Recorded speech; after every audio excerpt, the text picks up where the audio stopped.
Alan was so upset by the argument at Monty's wedding that he collapsed and had to be taken to the hospital. When Kevin arrived, he was shocked to find that his father wasn't in the operating room yet. The hospital required proof of ability to pay first, so all they would do is stabilize him. Kevin offered his black card for payment, but the hospital director thought it was a fake. "If you'll just get someone to swipe my card, you'll find out if it's real or not, won't you?" He turned around and gestured for the administrator's assistant to swipe the card. While this was going on, the hospital director turned around and spoke with the administrator who'd been arguing with Kevin. "Go and call security. If that bank card is fake, instruct them to immediately arrest this young man and call the police." Moments later, the assistant came back with the bank card. She politely said to Kevin, "Sir, here is your card as well as the hospital's invoice. Please remember to keep it in a safe place." The hospital director couldn't believe what had just happened. Could this be true? He thought to himself. Where did this guy come from? Is he a celebrity or something? Kevin was exhausted from worrying about his father and having to deal with all of this. "Now, can you please arrange for my father's surgery?" "Yes, sir," the director said politely. "We'll prep him right away." As they were wheeling Alan to pre-op, the surgeon stopped right in front of Kevin and spoke to him. "Kevin, what are you doing here? Is the patient your father?" "And you are?" "I'm Dr. Willow. We met at President Wright's birthday party." "Dr. Willow? Don't you work in Chicago? What are you doing in New York?" "The hospital arranged for me to come here for an exchange program. I'm working on a new specialty. What happened to your father? It looks like he had an acute myocardial infarction, a heart attack." "Dr. Willow, you must save my father," Kevin said sincerely. "Don't worry, I'll do my best." "Kevin, how do you know Dr. Willow?" "It's really nothing, Mom. I met her at a birthday party in Chicago, but I never expected to see her here in New York." "Mr. Williams, a nurse has just informed me that your father's surgery will take about 3 hours. I've already arranged for a private room for him," the director said very courteously. This was a huge change from his attitude just a little while ago. He clearly knew that there were no more than 5 people in all of the New York City area who had a black card, so Kevin was someone he absolutely couldn't afford to offend. Kevin nodded his head indifferently. "If there's nothing else, you can stay here with your mother. I have something to attend to right now," the director said carefully. Kevin didn't say anything but just nodded again. "Kevin, where did you ever get so much money from? I hope you're not involved in something illegal." "Don't worry, Mom. I earned it myself." Then he thought for a moment and continued. "Mom, I'll go to Uncle Thomas tomorrow to get back the money I lent the family. While I'm there, I'll completely cut my ties with them. And when we get back to Chicago, I'll hire a visiting nurse to help you and Dad." "Why would you throw your money away like that? Your father and I aren't old enough to need help taking care of ourselves. Kevin, will Lily be okay with letting us live with you? If she isn't willing, you mustn't force her. Don't let us get in the way of your marriage." "Mom, don't worry. Lily is very down to earth and understanding," Kevin said with a smile. He wasn't worried about Lily objecting at all because he knew she would definitely agree. But even if she didn't agree, Kevin could just buy another apartment for his parents to live in. Money was the least of his worries right now. Susan fell asleep on the sofa, probably from exhaustion after the scene at Monty's wedding. 3 hours had gone by and the director was walking into the office with Dr. Willow. "Dr. Willow, how is my father?" Kevin quickly asked her. "The surgery was successful and your father is out of danger," Dr. Willow replied. She looked absolutely exhausted. Obviously, the surgery wasn't as easy as she was letting on. Just then, they all heard footsteps hurrying down the hall. When the hospital director saw the middle-aged man in the lead, his face brightened. "President Quinn, you must help me. This young man was rude to the intake administrator and pestered the head nurse. Worse yet, he even threatened to punch me." This was an odd turn.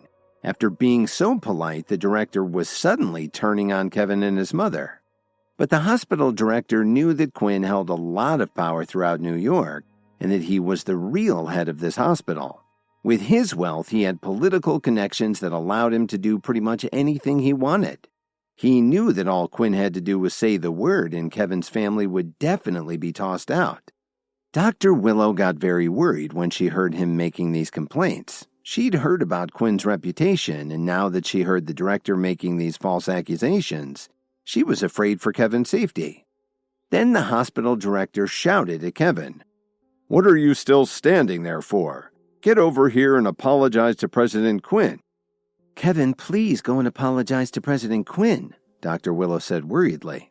After all, Dr. Willow had heard about the scene Kevin had made in the emergency room, and she knew that Quinn had the director in his pocket. "Don't worry," Kevin said to Dr. Willow softly. Quinn walked over to Kevin and warmly shook his hand. "Mr. Williams, I'm sorry to have kept you waiting. It took me longer than expected to get over here." "No problem at all. I still have the item you requested. Besides, I have some details to work out with the director," Kevin said stoically. When he heard that, Quinn was stunned for a moment. Then he shouted at the director, "Ernie Richter, have you been neglecting your duties?" Richter didn't know what to say for a moment. He never imagined that Kevin would know President Quinn. Then he thought for a second and remembered what Quinn had just said. Suddenly he wondered, could President Quinn have come here especially for him? Holy crap! What kind of big shot did I just offend?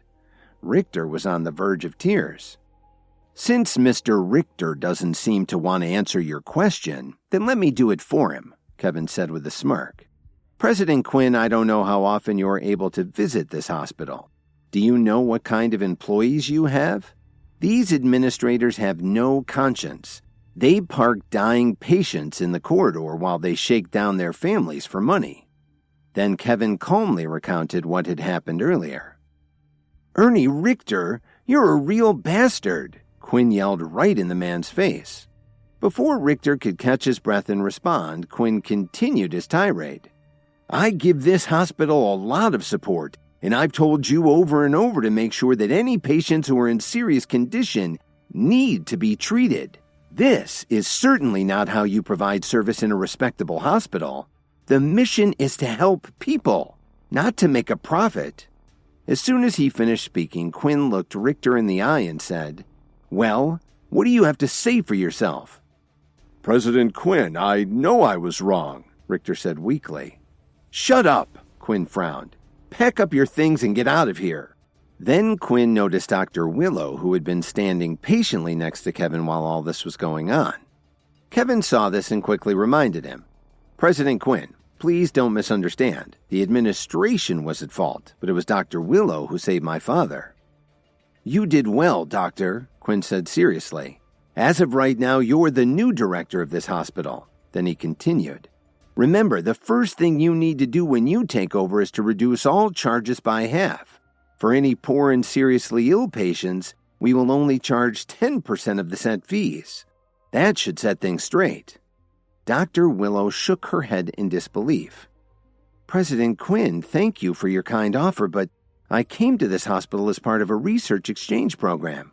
I'm officially on the payroll of Downtown General in Chicago." "Chicago?"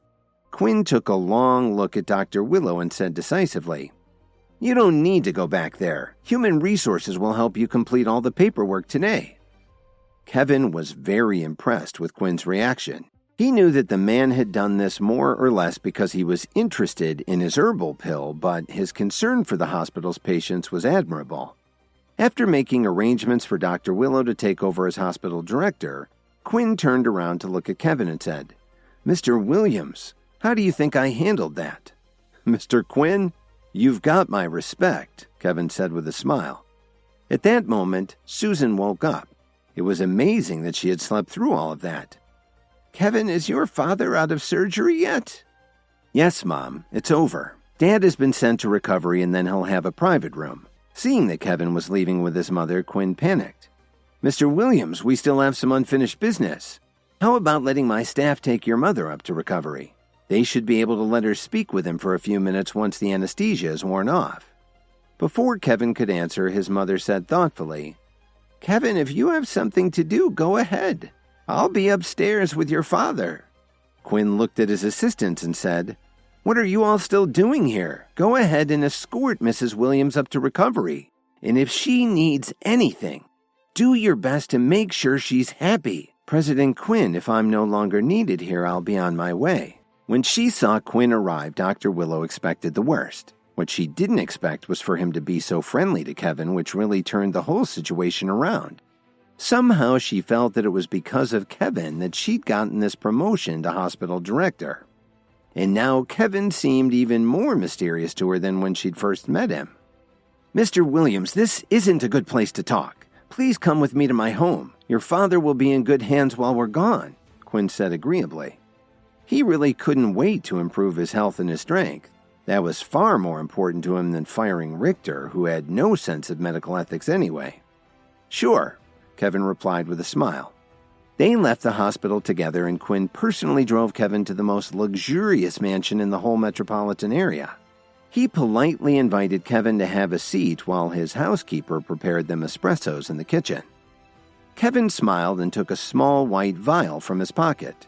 It contained the 6 herbal pills that he'd prepared the previous night. "Mr. Quinn, this should be just what you're looking for," Kevin said as he poured out a red pill and placed it on the table. "It's hard to believe that such a small herbal pill can help me so much," Quinn said as he carefully held it in his hand. "I guess there's only one thing left to do," he added. Hi, Kevin here. If you're wondering what happens next, then stay tuned on the Pocket FM Universe channel for more episodes.